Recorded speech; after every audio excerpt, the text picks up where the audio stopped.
Hey everyone, you found your way to Bedtime Stories with Rose, where stories come alive in whispers and dreams begin with a single breath. Get comfortable and let the tale carry you away.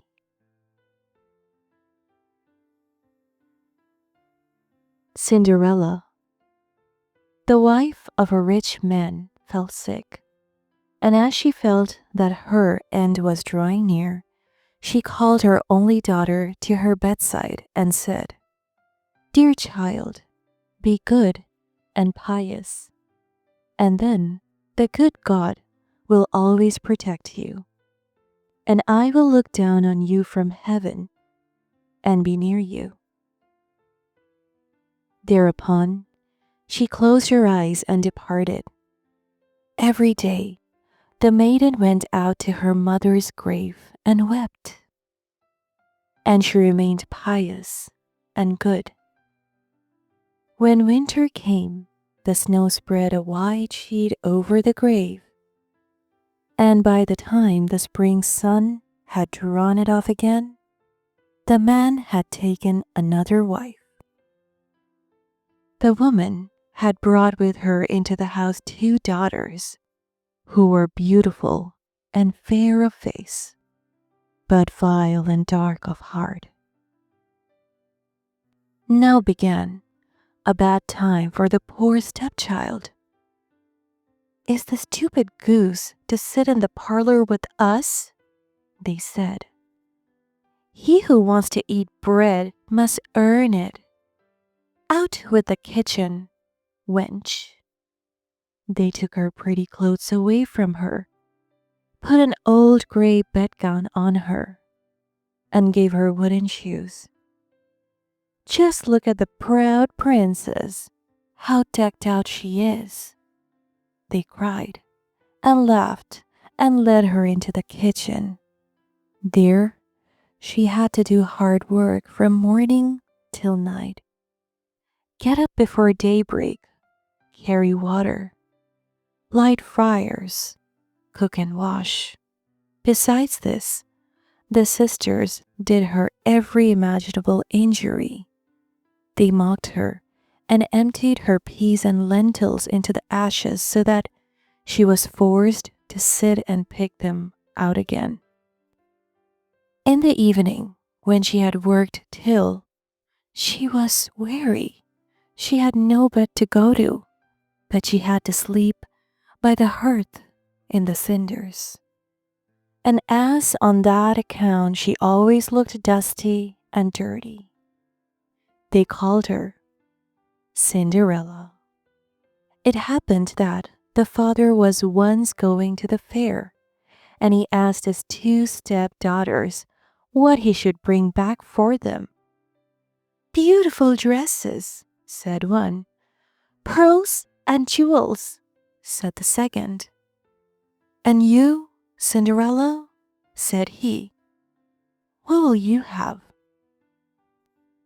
"Father, break off for me the first branch which knocks against your hat on your way home." So he bought beautiful dresses, pearls and jewels for his two stepdaughters.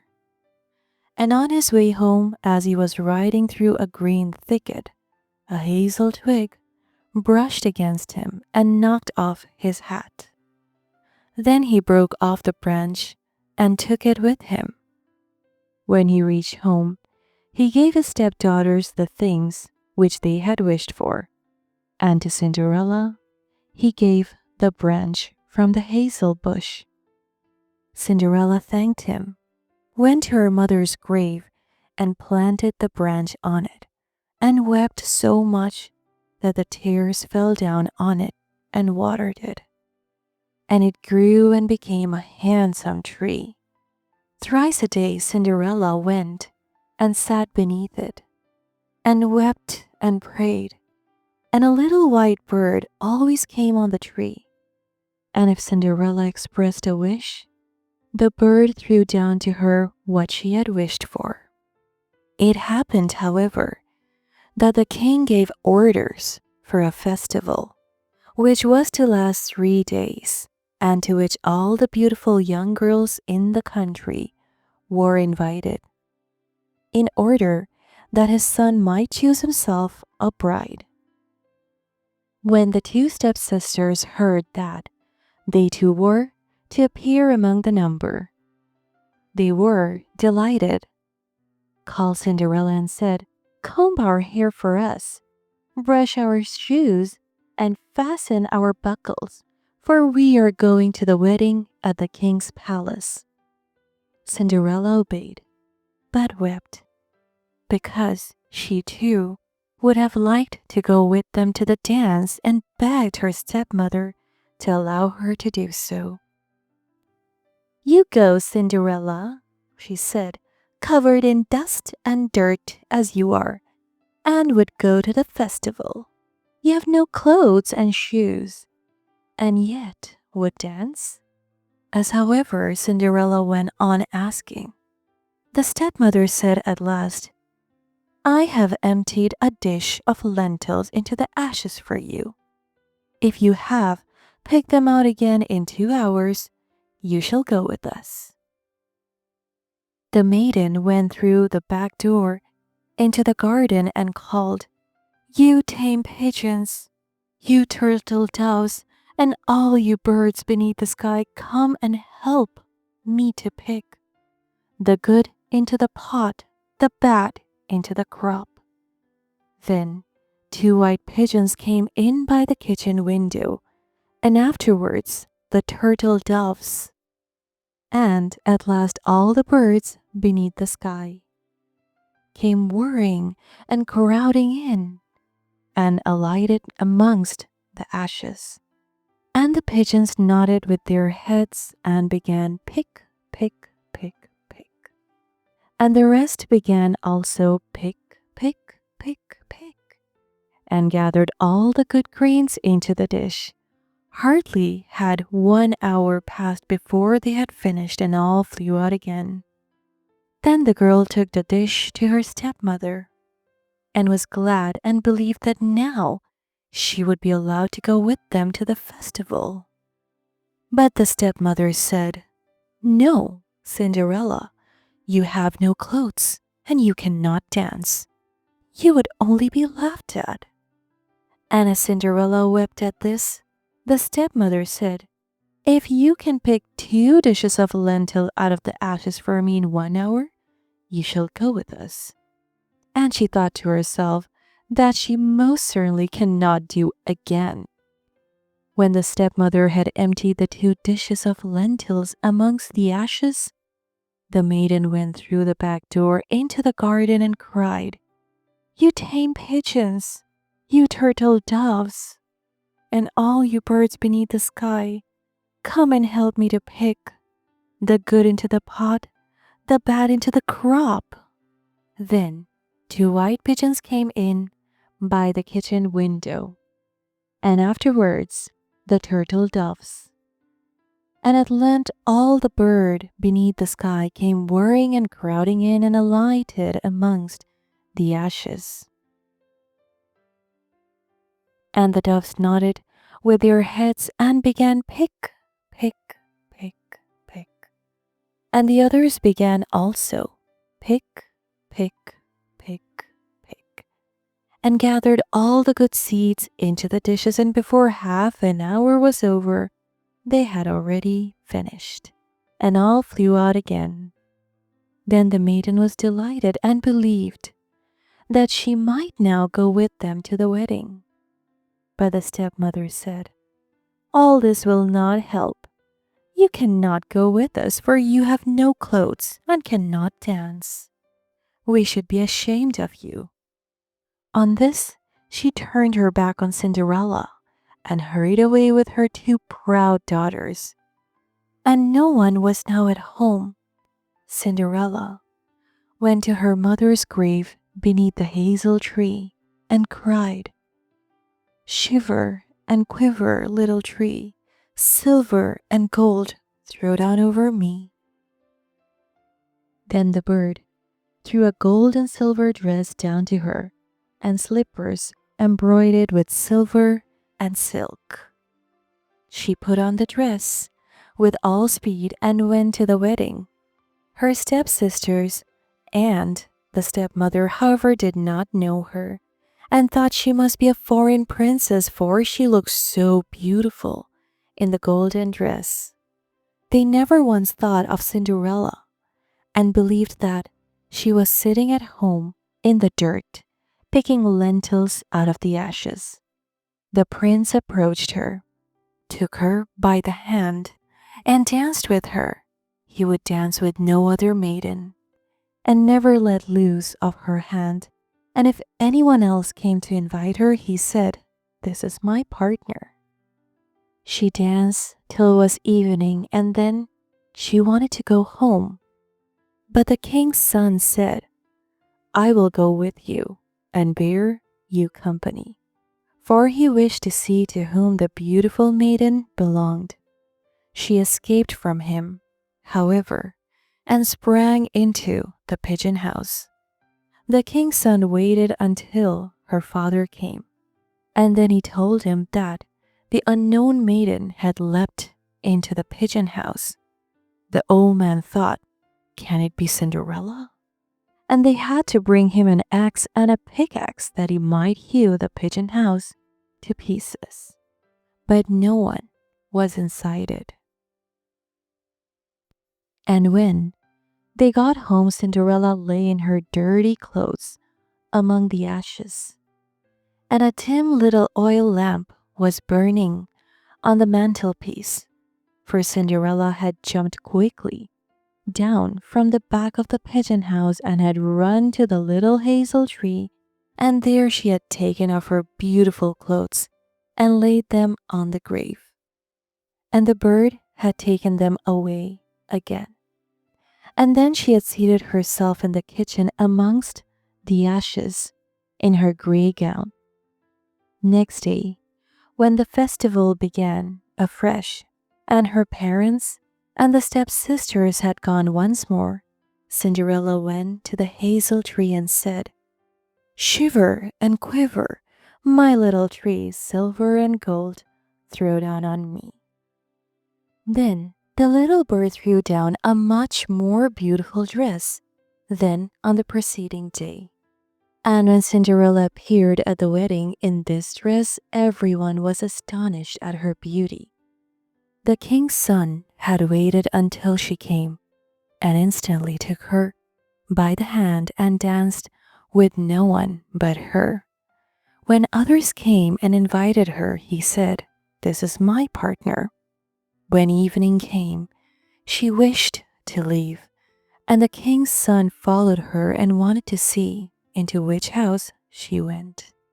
But she sprang away from him and into the garden behind the house. Therein stood a beautiful tall tree on which hung the most magnificent pears. She clambered so nimbly between the branches, like a squirrel, that the king's son did not know where she was gone. He waited until her father came and said to him, "The unknown maiden has escaped from me, and I believe she has climbed up the pear tree." The father thought, "Can it be Cinderella?" and had an axe brought and cut the tree down, but no one was on it. And when they got into the kitchen, Cinderella lay there among the ashes as usual, for she had jumped down on the other side of the tree. She had taken the beautiful dress to the bird on the little hazel tree and put on her grey gown. On the third day, when the parents and sisters had gone away, Cinderella went once more to her mother's grave and said to the little tree, "Shiver and quiver, my little tree, silver and gold, throw down over me." And now the bird threw down to her a dress which was more splendid and magnificent than any she had yet had, and the slippers were golden.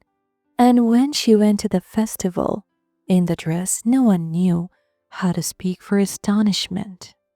The king's son danced with her only, and if anyone invited her to dance, he said, "This is my partner."